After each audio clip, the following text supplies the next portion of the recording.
everybody. Welcome back to Book Review Friday. This is the third episode, and I'm sorry I didn't do any yesterday, but I didn't want to go another week without posting a book review video. The quality of this video is not going to be the greatest because I'm using my phone because I still haven't been able to use my camera, so until that's working again, I guess this will be how we do it. But I didn't want to miss another week. Since I did miss last week, there were 3 children's books that I had reviewed. It's over at the blog. You can go visit it. The link will be in the description below. The 3 books that I did was Love Letter from God. It's a children's book, board book type thing. It's poetic. It's great for Valentine's Day. So if you're looking for a gift to give your child for Valentine's or any child in your life, it's a great book to give. You can see more of my review on the blog. This one was my favorite. It was It Will Be Okay by Lysa TerKeurst. And it was so cute. The illustrations are adorable. The story is great. It's talking about fear and change in a child's life, and we know that sometimes people move or things change, things happen, and how God is always there with them. So this is a great one if you know a child who's dealing with change or dealing with fear. I'd highly recommend this one. This is one of our favorites. Boo actually really liked this one. She liked some of the illustrations. She loves one of the last pictures in the book. But the story is about a seed and a fox who became friends.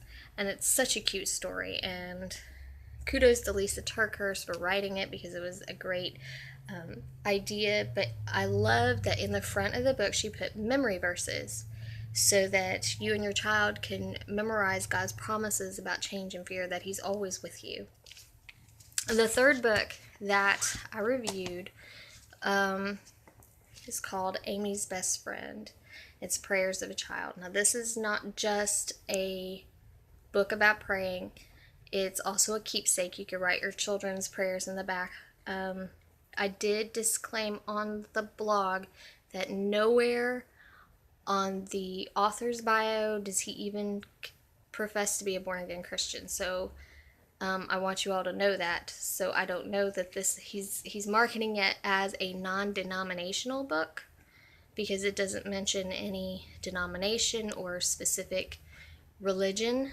However, I'm a little bit leery just because even though he talks about God and she's praying to God in the book, it just makes me wonder, what God is she praying to? But anyways, I've got 2 of those to give away. You can find out more about that on the blog. If you want one, the instructions on how to get a copy is on that post.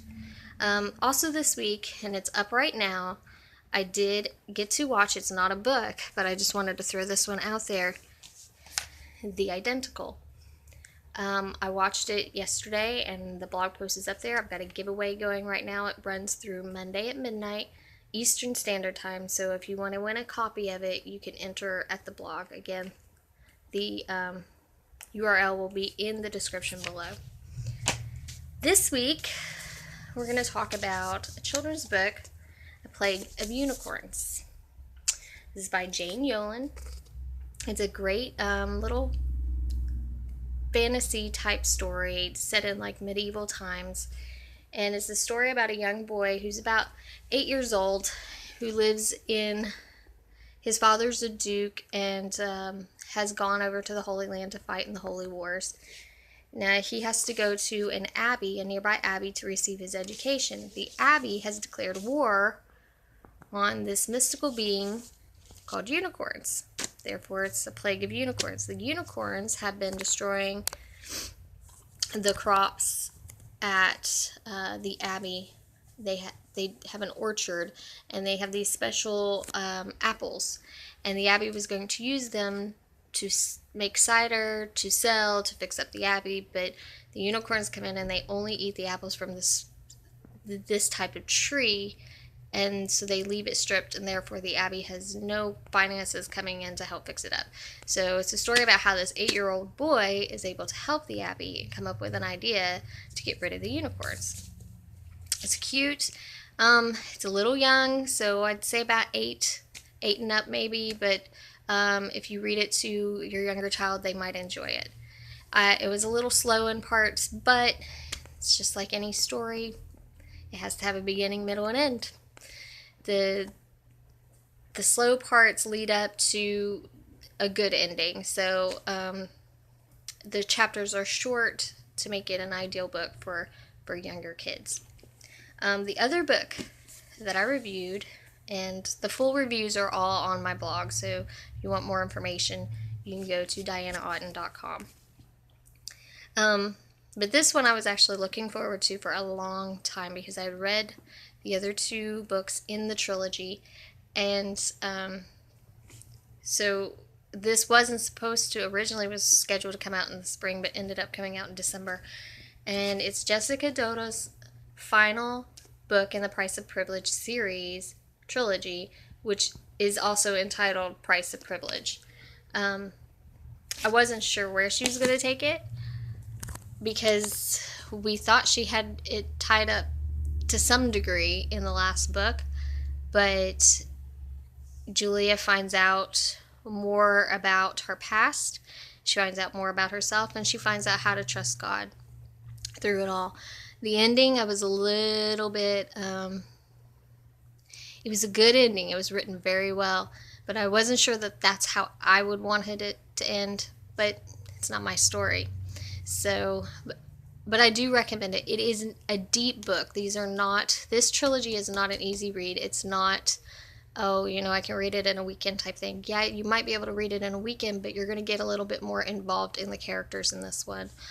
She wrote it very well. It reminds me a lot of Bronte and Austen as far as her style of writing, and I would highly recommend it if that's the kind of writing you enjoy, and I enjoy that. So I do recommend this book. It ties up the whole story, so it doesn't leave anything hanging. She does a good job of that, but I was shocked on how she decided to end this one. But it was good. I think you guys would really enjoy it. Next week, though, I wanted to let you know of some reviews that are coming up so you have an idea of what's coming up next week. I'm going to be doing Pure Love, Pure Life. It's a teen book on purity for girls. It's been very good so far. I'm not finished with it yet. Also, I have 2 adult fiction books, one by Tracy Peterson, Steadfast Heart, that will be coming up. And I have Catherine Ray's Lizzie and Jane. So I'm looking forward to those. I've read other books by these authors. I expect good things from them. So for more information on any of my reviews, you can go to the blog because I post them individually as well. And again, it's dianaotten.com. I'll leave the link in the description below. Thank you for watching. Please like, subscribe, and share. And visit the blog, and you can subscribe for the blog feeds and the newsletter there. And I will see you soon.